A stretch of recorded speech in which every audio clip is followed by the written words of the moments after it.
Hey guys, my name is Chris Dunlop, also known as Pinstripe Chris, and I specialize in automotive artwork. Yes, that's my full-time job. I draw and paint cars for a living. Just the other day I hit 10,000 subscribers on YouTube, which is amazing. It feels like it's taken me forever. It inspired me to want to just jump straight into making a piece of artwork just to make a new video for you guys. It's also my birthday week, so I decided that I wanted to do a car that I really love, which is a Ferrari F50 GT. So let's just jump right into it. Also, there will periodically be some random sounds in the video. I work in a shop, so I share neighbors' buildings with detailers, dealership, all kinds of stuff, so be warned. Fortunately, I already had this drawing done in like 2015 because it's a car I really like. So I'm just kind of going over some of the blue line work real quick with some ballpoint pen just to tighten a couple of things up. And next, I'm going to break out some Chartpak markers and start to block in some of the areas. I generally am always going to start with like really light values. I kind of want to build the color up to where it's going to go. I could jump in with solid red. There wouldn't be anything wrong with that, and sometimes that's exactly what I do, but in this particular example, I'm starting just with some transparent, I think this is like salmon or pink, just to start to build up a little bit of tone. And I'm going to swap between, I think it's salmon and deep salmon Chartpak, just to, again, just build the tone. You're working from a white paper, so you're essentially just going darker and darker and darker and building not only just contrast, but values, and going in the flow and direction of the shape of the car. If I did this as weird like squiggly random shapes, it wouldn't really read that well. So you're kind of just aiming for the flow of the side of the car nice and smooth, and slowly bring contrast into the values by building up the inks, swap into a slightly darker red.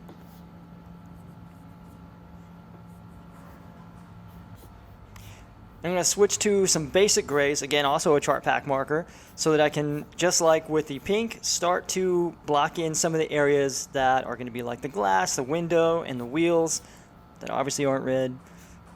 Same idea, I'm going to start with the light value and kind of going to layer it to build it up. Because in a later stage I'm going to do some airbrushing anyways, so I want these values to just kind of be clean and blocked in, but I don't want to do 100% of the work with marker. I want to give the airbrush somewhere to land. And I kind of just want to cover up some of the paper as quickly as I can with some of the marker so that when I'm doing the airbrush later, I don't have to do so much work of covering the page. So here I'm starting to darken some of the values with a second marker. Again, kind of going easy on it in the beginning because I don't want to get too carried away too quick. I want to leave some space for the airbrush to do some work, and at the same time I want to leave some space for where the airbrush needs to go. So just building a little bit of tone and a little bit of value without getting too carried away, I think.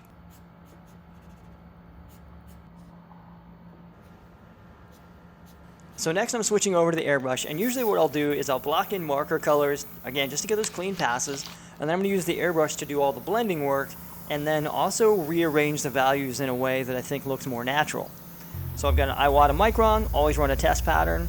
And the first color I think I've got in here is just red. I kind of want to go over some of the marker that's already there, clean it up, soften, build up that transition a little bit, and start to get those blend areas in.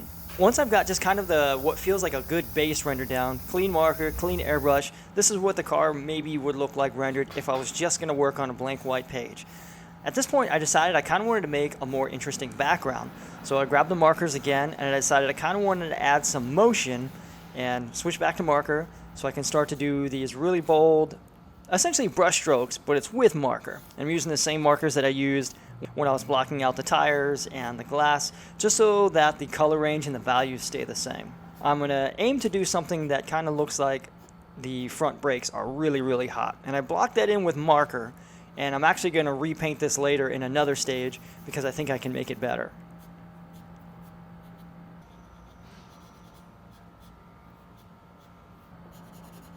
So just starting to tighten up some of the darker areas and clean up some of these edges. And at this stage I can also tell that the background and the car no longer are really well tied together. They're kind of landing at two different versions of the story. So the next step here would be to adjust the values on the car and the background a little bit so that they feel cohesive and less like one is completely separate from the other. So I'm going in with some really transparent black, some really transparent blue, so that not only can I bring the values down a little bit, make everything a little bit darker, but also uniform. What I'm going to do on the car, I'm going to do on the background, And I just, again, use the airbrush because it's a really soft way to slowly bring these values together.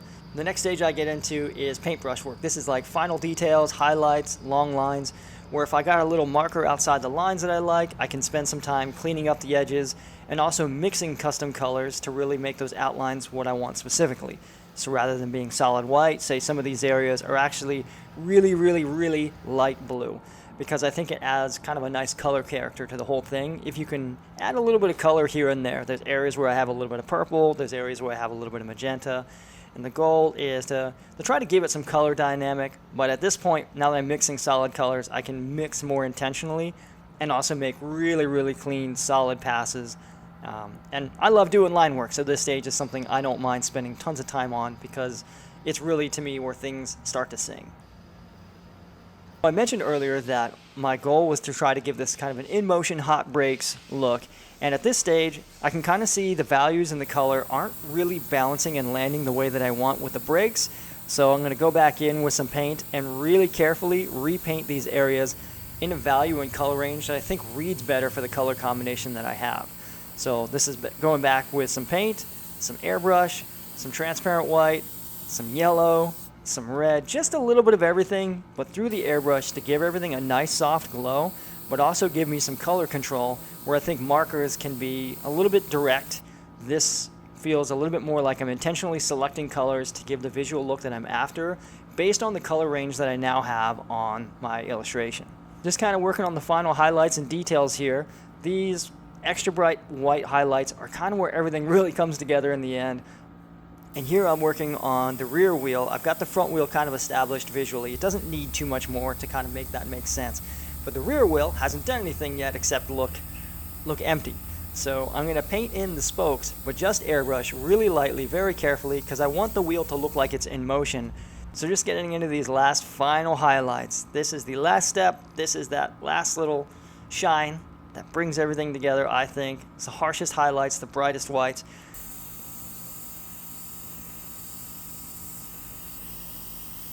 And that's about it. Last thing is to sign this piece, and we are done.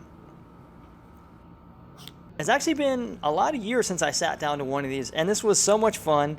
It was kind of a trip down memory lane. I used to do marker renderings for a living, and now I largely do canvas paintings, and it was funny to kind of go back to do one of these and enjoy it, but also understand why I shifted to full paintings at the same time. Thinking about doing another one of these as like a redesign of a modern car. So if you guys have any suggestions of what car needs a refresh, please let me know in the comments down below, and maybe I'll work on a video where I redraw something new that needs a fresh take. Thank you guys again so much for 10,000 subscribers. I hope this video was fun, and I'll see you on the next one.